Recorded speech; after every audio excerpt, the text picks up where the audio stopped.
Vai. Ah, é vídeo ou é... Vídeo. Um abismo entre pobres e ricos. O abismo que separa pobres e ricos no país, em termos de aprendizado, é maior que o verificado na desigualdade de renda. Em áreas que, apesar dos avanços recentes, o Brasil ainda é lembrado como nações desiguais. A conclusão é de um estudo do pesquisador José Francisco Soares, coordenador do grupo de avaliação em medidas educacionais da Universidade Federal de Minas Gerais. É, publicado no primeiro.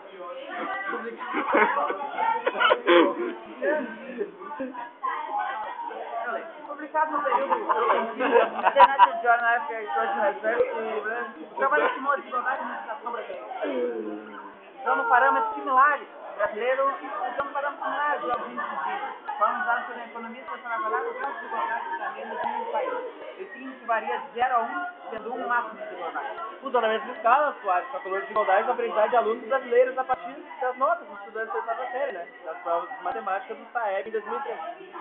E chegou ao índice de 0,635. É um valor alto, que mostra o resultado do sistema educacional brasileiro, que está muito abaixo das expectativas. É também superior ao índice Gini no Brasil. Ok. Mais alto. É maior que a economia, afirma o pesquisador em seu artigo. Em 2005, o índice Gini brasileiro ficou 0,53. É, um amigo meu comentou que para Soares, preocupante no caso brasileiro é que a desigualdade... Não, ele não comentou. Nem sempre é discutida pelos gestores, né? Ele teme que possa acontecer com a educação o mesmo que ocorreu com a economia do milagre econômico. Ou seja, as médias crescerem enormemente sem que a desigualdade diminuísse. O IDEB é o índice criado pelo Ministério da Educação a partir das taxas de repetência e notas dos alunos para estabelecer metas de melhoria acadêmica. Por exemplo, não incorporou essa discussão.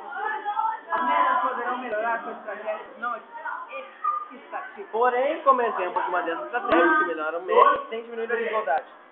Ele lembra que das suas quatro alunos medianos e que são mais fáceis da meta. Os vestilados são muito abaixo.